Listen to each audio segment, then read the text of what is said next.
देखिए, जो शंकराचार्य जी ने जो बात कही है वो बिल्कुल निराधार है।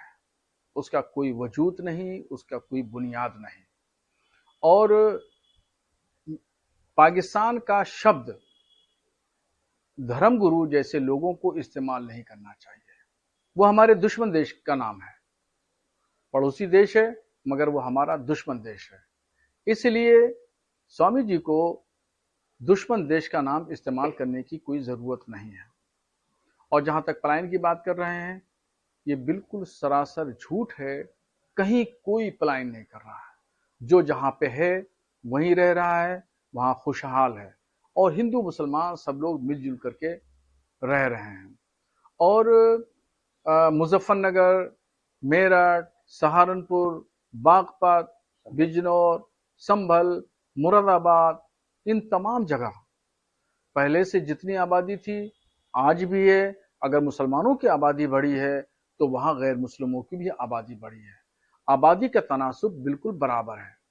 पूरे भारत में 20% मुसलमान हैं, गवर्नमेंट का आंकड़ा है, और 80% गैर मुस्लिम आबादी है।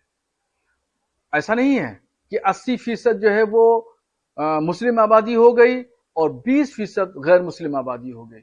स्वामी जी जो कह रहे हैं, उनके कहने का नजरिया ये है कि 80% जो है वो मुसलमानों की आबादी हो गई और 20% जो है वो हिंदुओं की आबादी हो गई। वो कहने का उनका नजरिया वो ये है।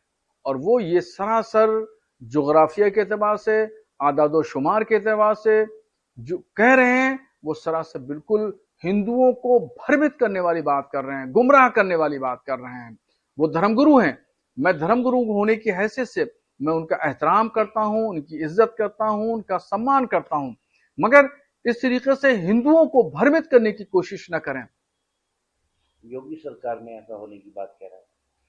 योगी सरकार हो या गैर योगी सरकार हो, आबादी का ताल्लुक जो है वो सरकारों से नहीं होता, और ना वो किसी के सरकार से या किसी पॉलिटिकल पार्टी से या हुकूमत से उसका रिश्ता नाता होता है।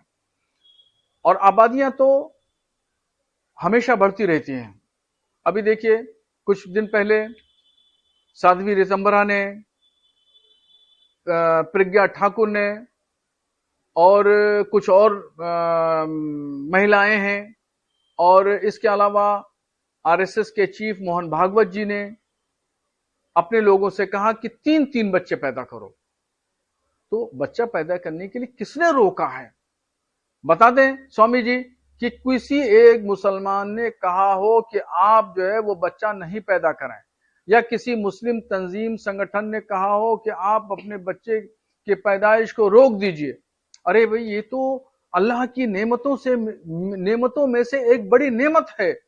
जिसके पास में बच्चे हैं वो उस नेमत का शुक्र अदा करें, और जिनके पास बच्चे नहीं हैं, नहीं पैदा हो रहे हैं, उसका दर्द और उसका दुख आप उससे पूछिए। वो डॉक्टरों के पास में जाता है, लाखों रुपया बर्बाद करता है और इलाज करता है। जाके मस्जिद में, दरगाहों पे, मंदिरों पे, गिरजाघरों पे वो जाके मत्था टेकता है, खुदा की इबादत करता है, दुआ करता है, या अल्लाह हमें बच्चा अता फरमा दे। ठीक है, जिसके पास नहीं है औलाद, उससे उसका दर्द और उसका दुख समझिए। कल सुप्रीम कोर्ट जो वक्फ अधिनियम है उसका फैसला हुआ या नहीं, वो क्या कहेगा? देखिए, भारत सरकार ने वक्फ संशोधन बिल पास किया, पार्लियामेंट से पास हो गया, और उसके बाद में कुछ संगठन सुप्रीम कोर्ट चले गए, और सुप्रीम कोर्ट में उसकी सुनवाई होना है, फैसला होना है। और ये फैसला क्या होगा, बहरहाल वो कल ही पता चलेगा।